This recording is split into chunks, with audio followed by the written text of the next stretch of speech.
지금부터 2월 21일 세계로교회 주일 예배 시작하도록 하겠습니다. 다 함께 묵도하시겠습니다. 그리스도께서도 단번에 죄를 위하여 죽으사 의인으로서 불의한 자를 대신하셨으니 이는 우리를 하나님 앞으로 인도하려 하심이라. 육체로는 죽임을 당하시고 영으로는 살리심을 받으셨으니 그가 또한 영으로 가서 옥에 있는 영들에게 선포하시니라. 그들은 전에 노아의 날 방주를 준비할 동안 하나님이 오래 참고 기다리실 때에 복종하지 아니하던 자들이라. 방주에서 물로 말미암아 구원을 얻은 자가 몇 명뿐이니 겨우 8명이라. 물은 예수 그리스도께서 부활하심으로 말미암아 이제 너희를 구원하는 표니 곧 세례라. 이는 육체의 더러운 것을 제하여 버림이 아니요 하나님을 향한 선한 양심의 간구니라. 그는 하늘에 오르사 하나님 우편에 계시니 천사들과 권세들과 능력들이 그에게 복종하느니라. 아멘. 살아계신 하나님 감사합니다. 그리스도 하나님의 독생자 예수를 이 땅 가운데 보내주시고 그리고 또한 그를 십자가에서 죽이시고 그리고 또한 그 피로 말미암아 우리를 살리신 놀라우신 하나님의 사랑과 그 은혜에 감사와 영광을 올려드립니다. 사순절 기간을 맞아 우리가 40일간의 예수 그리스도의 사랑과 고난을 묵상하며 그 크신 사랑에 감사하는 모든 세계로교회 성도들 될 수 있도록 주님께서 함께하여 주시고 우리가 각자의 삶의 자리에서 우리가 그리스도의 고난에 동참하는 모든 성도들 될 수 있도록 주여 함께하여 주시옵소서. 감사를 드리며 예수님의 이름으로 기도합니다. 아멘. 전능하사 천지를 만드신 하나님 아버지를 내가 믿사오며 그 외아들 우리 주 예수 그리스도를 믿사오니 이는 성령으로 잉태하사 동정녀 마리아에게 나시고 본디아 빌라도에게 고난을 받으사 십자가에 못 박혀 죽으시고 장사한 지 사흘 만에 죽은 자 가운데서 다시 살아나시며 하늘에 오르사 전능하신 하나님 우편에 앉아 계시다가 저리로서 산자와 죽은 자를 심판하러 오시리라. 성령을 믿사오며 거룩한 공회와 성도가 서로 교통하는 것과 죄를 사하여 주시는 것과 몸이 다시 사는 것과 영원히 사는 것을 믿사옵나이다. 아멘.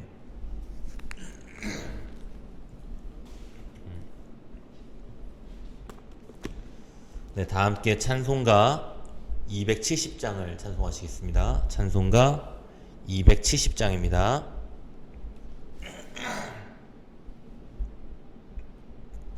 편찮는 주님의 사랑과 거룩한 보혈의 공로를 우리 다 찬양을 합시다.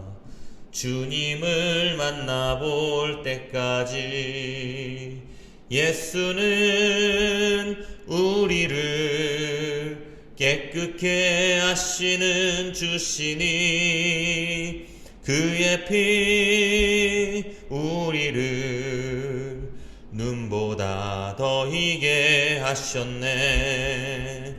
우리를 깨끗게 한 피는 무궁한 생명의 물일세. 생명의 구원을 받은 자 하나님 찬양을 합시다.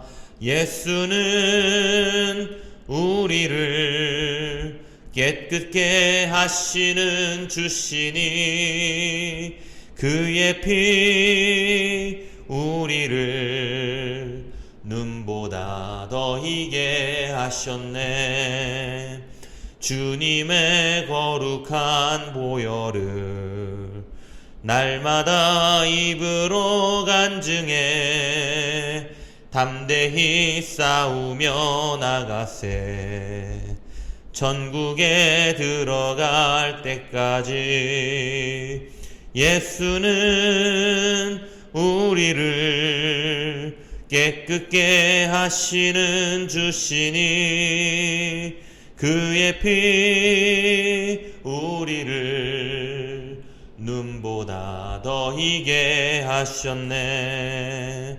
십자가 단단히 붙잡고 날마다 이기며 나가세.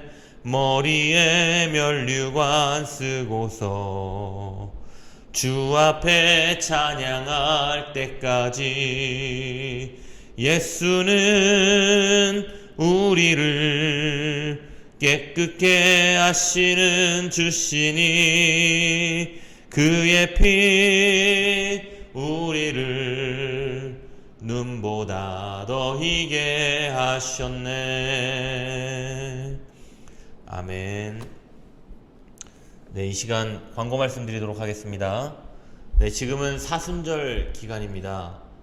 우리 사순절 기간 우리 성도님들 그리스도와 동행하시며 그리스도의 또 고난에 동참하시고, 그리고 또한 이 기간 동안에 날마다 절제되고 또 정결한 삶을 사시면서 그리스도의 놀라운 사랑에 동참하시는 모든 성도님 되시기를 간절히 축복합니다. 우리가 이 모이는 예배를 3월 첫째 주부터 시작하려고 합니다.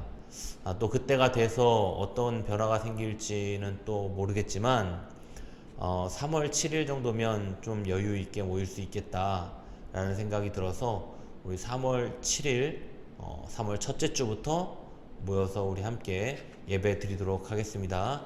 성도님들이 잊지 마시고 그때 함께 모여서 교회에서 하나님을 예배하는 모든 성도님 되시기를 간절히 축복합니다.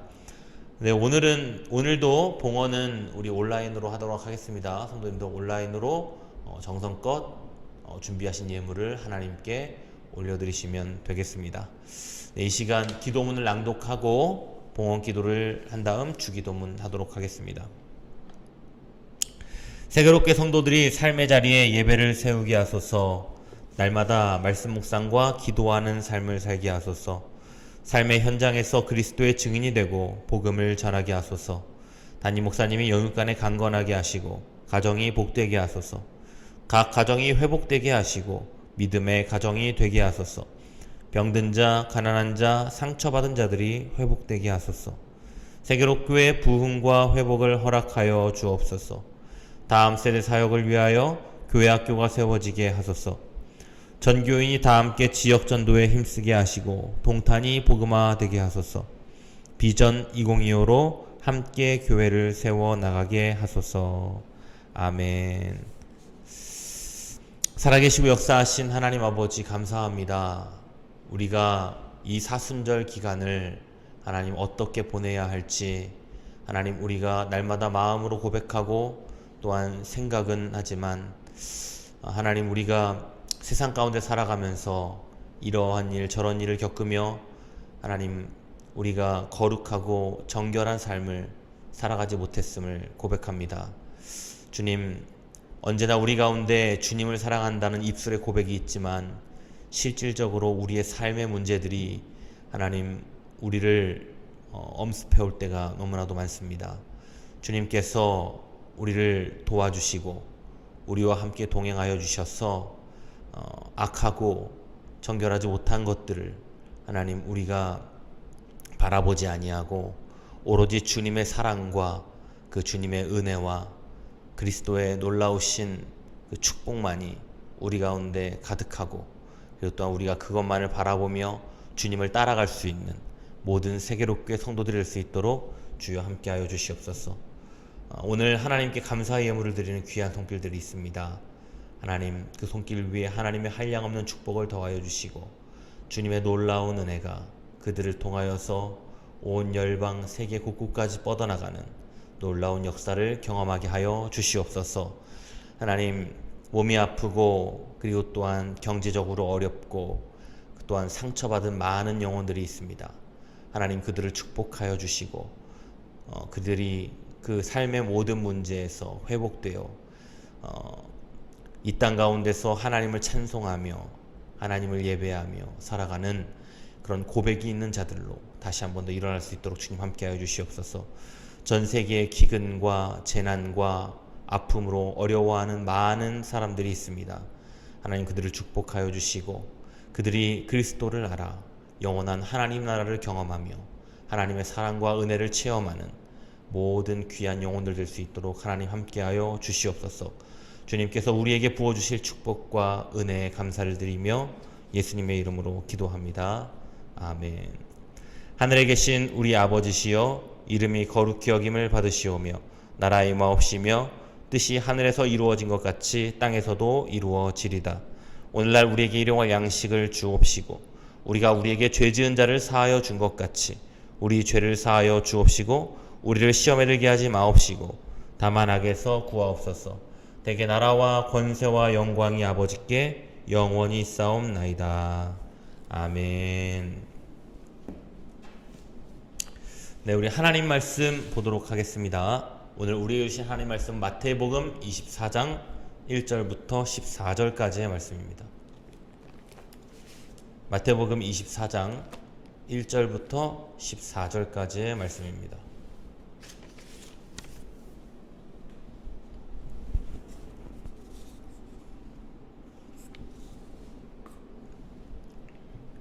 네, 찾으셨으면 제가 봉독해 드리도록 하겠습니다. 예수께서 성전에서 나와 가실 때에 제자들이 성전 건물들을 가리켜 보이려고 나오니 대답하여 이르시되 너희가 이 모든 것을 보지 못하였느냐? 내가 진실로 너희에게 이르노니 돌 하나도 돌 위에 남지 않고 다 무너뜨려지리라. 예수께서 감람산 위에 앉으셨을 때에 제자들이 조용히 와서 이르되 우리에게 이르소서 어느 때에 이런 일이 있겠사오며 또 주의 임하심과 세상 끝에는 무슨 징조가 있사오리이까? 예수께서 대답하여 이르시되 너희가 사람의 미혹을 받지 않도록 주의하라. 많은 사람이 내 이름으로 와서 이르되 나는 그리스도라 하여 많은 사람을 미혹하리라. 난리와 난리 소문을 듣겠으나 너희는 삼가 두려워하지 말라. 이런 일이 있어야 하되 아직 끝은 아니니라. 민족이 민족을 나라가 나라를 대적하여 일어나겠고 곳곳에 기근과 지진이 있으리니 이 모든 것은 재난의 시작이니라.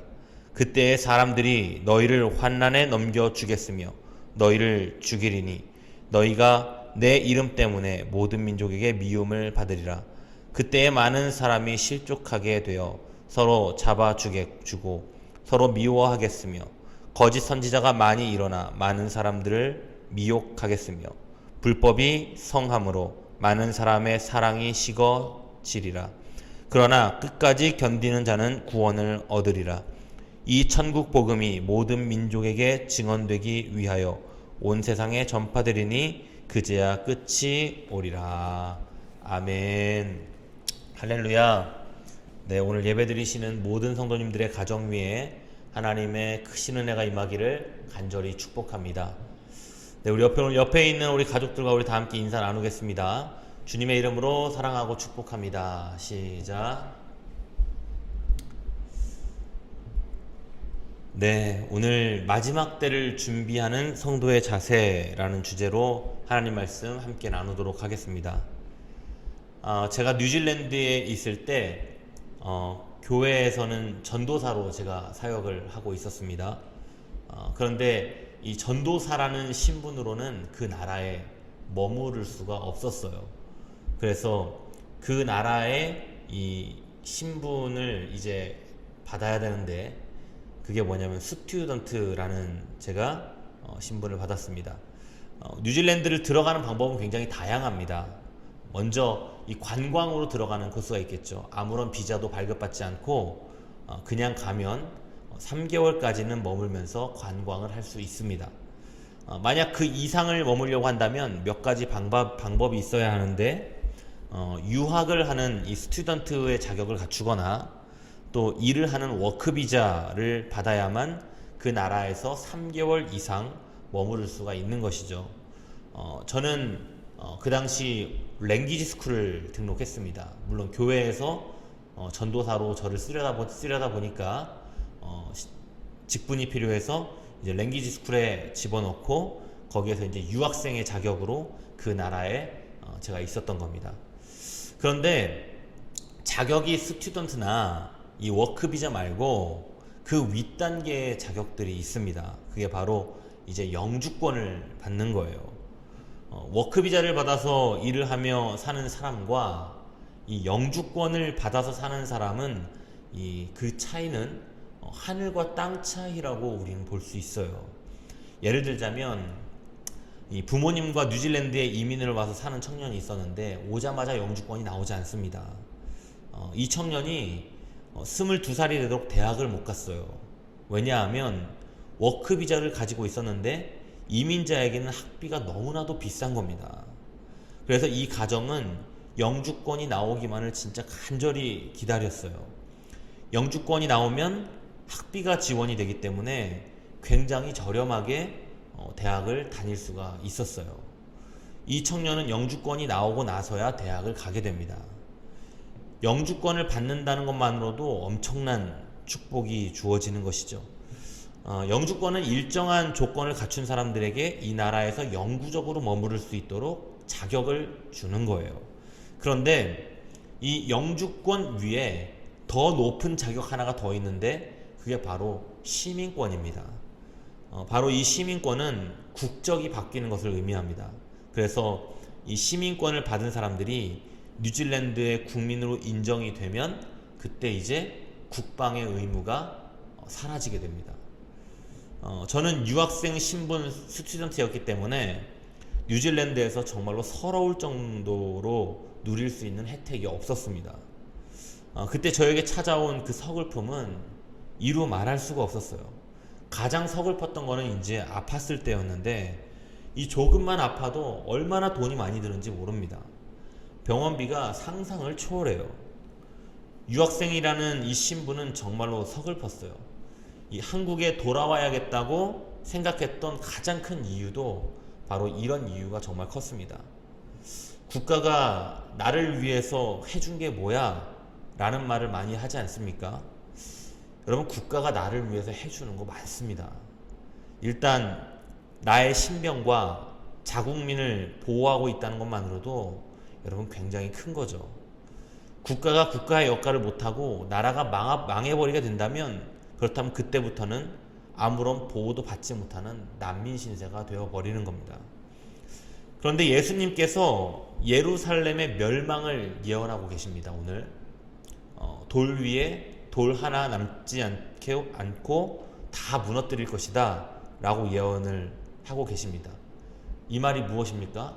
나라가 망한다는 거예요. 여러분, 이것이 무엇을 의미합니까? 바로 이제 이스라엘 백성들이 나라에서 제공하는 아무런 혜택도 보호도 받을 수 없는 거의 난민 아니면 식민지 정도의 신세로 전락하게 될 것을 의미하는 거예요. 얼마나 고통스럽고 힘든 시간들이 그들에게 찾아오는 것이겠습니까? 예수님께서는 오늘 본문의 말씀에 특히 성전을 무너뜨리겠다고 말씀을 하시는데 예수님 당시의 성전은 소위 말해서 이 헤롯 왕의 성전을 말하는데 이 헤롯 왕이 BC 19년에 이 예루살렘 성전을 착공을 시작해서 AD 63년에 이 성전을 완공시킵니다. 헤롯 성전을 짓는데 무려 이 기간만 80년이 넘는 시간 동안 이것을 건설해 나간 거예요. 그만큼 견고하고 화려하고 아름다운 성전을 짓기를 원했던 것이었겠죠.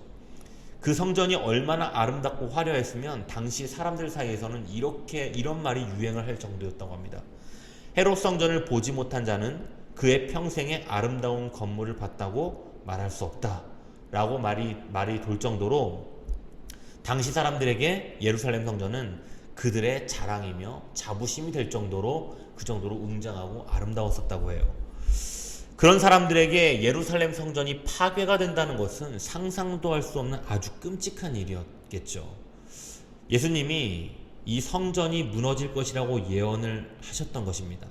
그리고 실제로 이 성전이 예수님이 예언하시고 난 후에 약 40년 뒤 AD 70년경에 로마에 의해서 돌 위에 돌 하나 남지 않고 철저하게 파괴돼 버리고 말았습니다. 사실 지금 예수님이 말씀하시고 있는 이 예루살렘의 멸망에는 두 가지 의미가 있습니다. 하나는 바로 지금 말씀드린 것처럼 AD 70년에 로마에 의해서 예루살렘이 멸망하는 것과, 그리고 또 다른 하나는 이 땅의 마지막을 말씀하시려는 종말론적 이 말씀을 담고 예수님께서 이 말씀을 하신 것이죠. 그래서 오늘 제자들이 예수님께 다가와서 조용히 물어봅니다. 예수님, 언제 그런 일이 일어납니까? 예수님이 다시 오시는 때와 세상이 끝날에는 어떤 징조가 있겠습니까? 제자들이 이런 질문을 하게 되는 거예요. 그리고 오늘 4절에서 14절까지의 말씀에 바로 이 제자들의 질문에 대한 예수님의 대답이 기록되어 있습니다. 바로 마지막 때에 찾아오는 징조, 이 땅의 마지막은 어떻게 될 것인가? 여러분 아마 세상의 종말 이런 거 아마 많이 궁금하실 겁니다. 영화를 봐도 이 종말에 관련된 영화는 참 재밌습니다. 세상이 어떻게 끝날까? 이것에 대한 궁금증이 이 사람들에게 있는 것이죠. 그것에 대해서 예수님께서 오늘 말씀해 주신 것을 오늘 제가 정리를 해보려고 합니다. 첫 번째로, 그때가 찾아오면 거짓 그리스도의 출현이 있을 것이다 라고 말씀을 하셨어요. 너희가 사람의 미혹을 받지 않도록 주의하라. 많은 사람이 내 이름으로 와서 이르되 나는 그리스도라 하여 많은 사람을 미혹하리라. 바로 마지막 때를 살아가야 할 성도들이 가장 귀 기울여야 할 중요한 말씀이 나옵니다. 그게 무엇이냐면 바로 미혹입니다. 미혹. 미혹을 받지 않도록 조심하라는 거예요. 미혹을 받는다라는 말의 원어는 플레네세라는 말인데, 이게 본래 무슨 뜻을 가지고 있냐면 양떼가 길을 잃고 헤매는 전경을 모사한 거예요. 그러니까 마지막 때에 미혹받는 성도들은 이 양떼가 길을 잃고 막 여기저기 흩어져서 헤매는 것처럼 그렇게 정신없이 헤매게 될 거다. 진실이 아닌 내용을 사실로 오해하게 되는 일들이 일어난다는 거예요. 어떤 사람이 와서 어떤 말을 했는데 이게 진실이 아닌데 이게 진실인지 사실인지 헷갈리는 거예요. 이런 일들이 종종 일어난다는 겁니다. 아주 많이 일어난다는 거예요. 그런데 그 중에서 가장 중요한 게 뭐냐면 이 거짓 메시아, 거짓 그리스도, 내가 재림 예수다 라고 하는 사람들이 많이 나타날 거라는 거예요. 내가 예수다라고 하는 사람들, 그런 사람들을 조심해야 된다는 거예요. 그런 사람들에게 미혹당하지 말라는 것입니다. 바로 마지막 때가 되면 교회와 성도들을 가장 심하게 흔들고 실족하게 하는 것이 다름 아닌 거짓 그리스도의 미혹이라는 거예요. 여러분, 교회사를 보면 이 초대교회부터 지금까지 교회를 가장 힘들게 하고 가장 어지럽게 했던 자들이 바로 그리스도를 사칭한 자들입니다. 예루살렘 함락 직전에 또 그런 사람들이 많이 있었는데, 드다와 갈릴리의 유다, 그리고 애굽민, 그리고 사마리아인 도시데우스, 시몬 마가스 등 이런 사람들이 초대교회 그 시대를 넘어서는 그 순간에 참 많이 나타났다는 거예요. 여러분, 그리고 지금도 내가 재림 예수다 라고 그리스도를 사칭하는 많은 사람들이 있습니다. 여러분, 이처럼 종말의 때가 다가올수록 거짓 그리스도가 많이 등장하는 이유는 그때 예수님께서 다시 오시겠다고 약속하셨기 때문에 그런 거예요. 그리고 그때 자신들이 재림 예수라고 말을 하게 되면 그들이 그 권세를 가지고 휘두를 수가 있게 되는 것 아니겠습니까? 그렇기 때문에 그들이 자기 자신들을 재림 예수라고 하면서 나타나게 될 것이다. 우리가 복음의 진리를 수호하고 교회를 바로 세우고자 한다면 무엇보다도 올바로 구별해낼 수 있는 우리에게 분별력이 있어야 될 겁니다. 여러분, 우리가 만약 거짓과 진실을 분별해내려면 여러분, 우리는 깨어 있어야 되는데 어떻게 깨어 있어야 하냐면 하나님의 말씀 안에서 깨어 있어야 돼요. 말씀을 알고 있으면 분별할 수 있습니다. 그런데 말씀을 모르면 분별할 수가 없죠. 왜냐하면 하나님의 말씀이 뭔지 모르니까. 그리고 더 중요한 것은 우리가 항상 기도해야 되는 것입니다. 그래야 이 마지막 때를 견뎌낼 수 있는 겁니다. 두 번째로 마지막 때에 일어날 일이 무엇이냐면 바로 전쟁과 기근과 지진이라는 거예요. 오늘 6절부터 8절까지의 말씀을 보면 주님께서는 기근과 지진의 전쟁의 소식이 있게 될 것이라고 말씀을 하셨는데, 여러분 전 세계적으로 보면 지난 300년 동안 유럽에서는 약 300번 정도의 전쟁이 일어났다고 합니다. 그리고 지진도 계속해서 세계 곳곳에서 일어나고 있죠. 이번에도 일본 후쿠시마에서 강력한 지진으로 피해가 있기도 했었습니다. 우리가 주님이 언제 오실지에 대해서 정확히 알 수는 없습니다. 하지만 주님께서 하신 말씀을 되돌아보고 그 말씀을 묵상하다 보면 세상의 끝이 점점 다가오고 있다는 사실을 우리는 결코 부인할 수는 없어요. 그런데 우리가 여기서 절대 간과하지 말아야 할 점이 있습니다. 그것이 무엇이냐면 바로 이러한 징조들과 사실들이 주님의 말씀에 의하면 재난의 시작일 뿐이라는 거예요. 당장 세상이 끝날 것을 말하는 것은 아니라는 겁니다. 지금 당장 전쟁이 나고 지진이 일어나도 그걸로 세상이 당장 끝나는 게 아니라 이제 주님이 다시 오실 그 마지막 날의 시작을 알리는 거라는 겁니다. 그렇다면 우리는 이제 이러한 마지막 날에 대한 징조들을 발견하게 된다면 종말의 때가 가까워 오고 있음을 우리는 깨달으면 되는 거예요. 여러분, 다미 선교회처럼 지금 당장 세상이 망한다, 내일 당장 종말의 때가 온다라고 해서 천국 간다고 좋아하고 세상 끝났다고 그렇게 막 기도하면서 기다렸는데 예수님이 오시지 않았잖아요. 여러분, 그런 실수를 저지르면 안 됩니다. 마지막 때 주님을 기다리는 성도들의 자세는 마지막 날까지 자기 자신의 사명을 다하는 거예요. 자연 재난이나 전쟁의 소식은 세상이 끝나는 것을 의미하는 것이 아니라 재난은 이제 시작에 불과한 것입니다. 그래서 우리에게 중심이 있어야 하는 것입니다.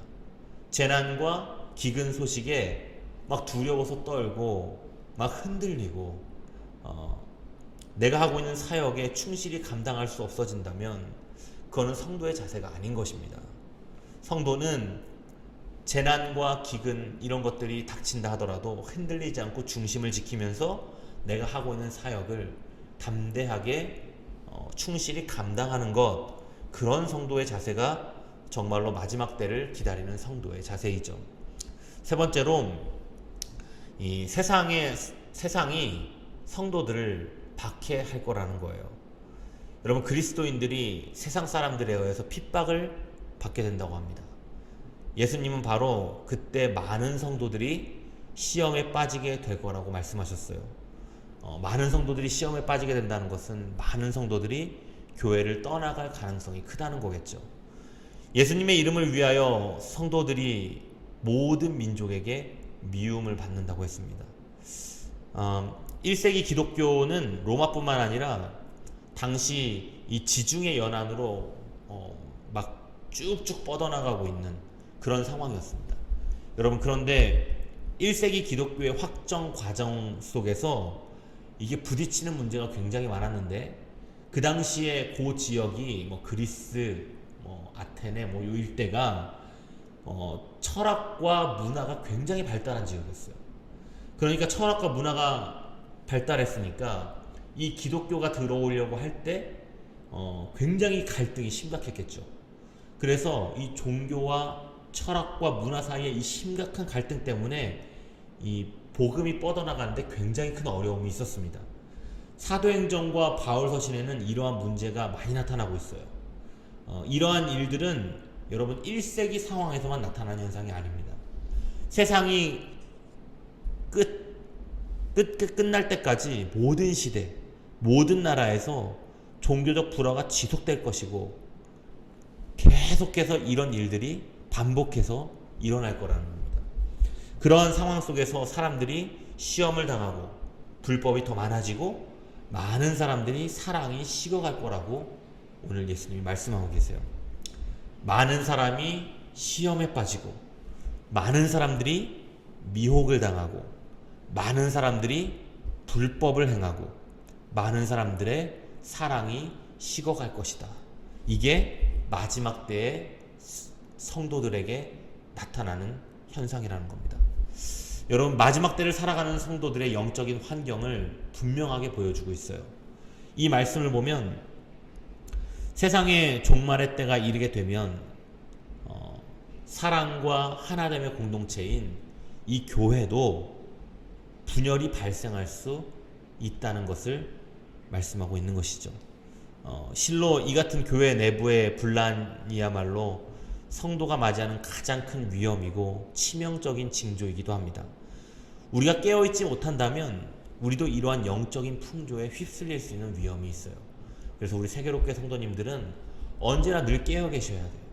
하나님의 말씀에 깨어 있어야 돼요. 이것이 나에게 주는 시험인지, 나에게 주신 미혹인지 언제나 늘 분별할 수 있어야 하는 것입니다.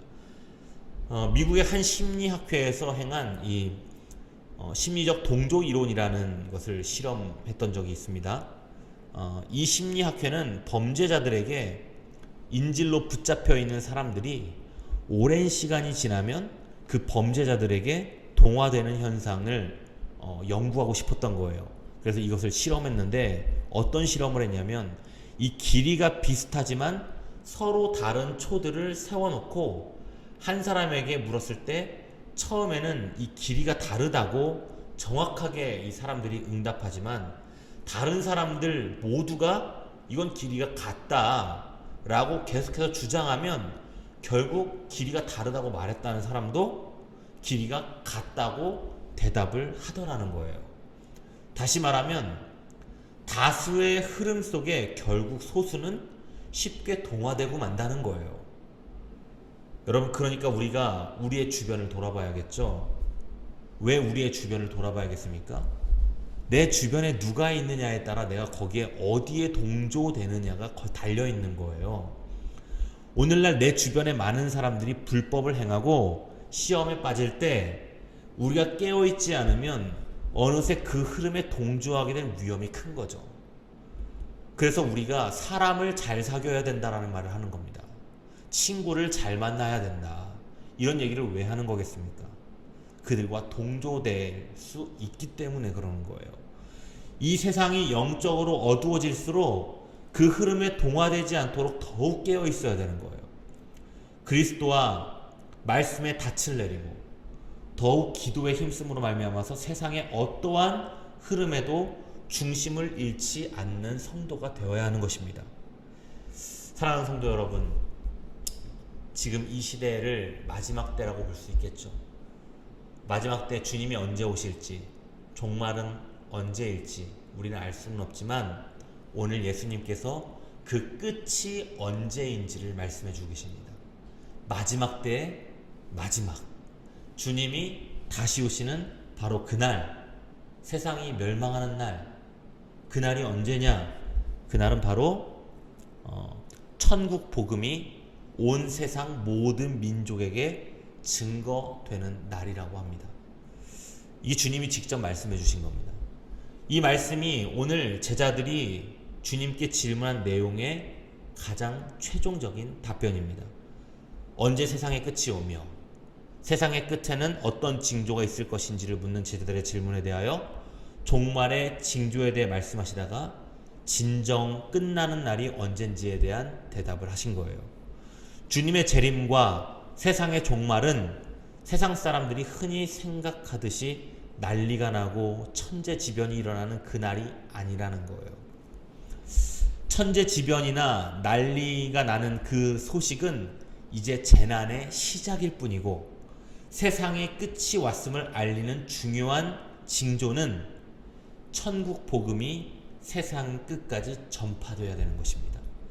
이 말은 천재지변이 일어나고 고난과 고통이 계속해서 다가온다고 해서 주님이 오시는 게 아니라 누군가는 끝까지 복음을 들고 세상 끝까지 가야 된다는 거예요.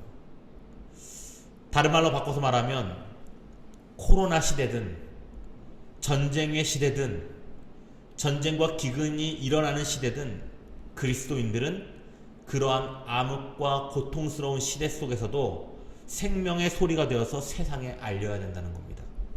세상이 흔들리고 세상이 어지러워도 성도들은 중심을 굳건히 지키며 흔들림 없이 깨어서 그리스도의 생명의 복음을 세상 가운데로 들고 가야 된다는 겁니다. 오늘날 시대는 주님께서 말씀하신 마지막 때의 징조들이 아주 많이 나타나는 시대입니다. 지금 우리는 세상의 마지막 자리에 서 있는지도 모르겠습니다. 그래서 우리는 언제 주님이 오실지라도 기쁘게 맞이할 수 있도록 항상 영적으로 깨어있되, 특별히 주님께서 당부하신 세상 끝까지 복음을 증거하는 일을 게을리 해서는 안 되는 것입니다. 마지막 때를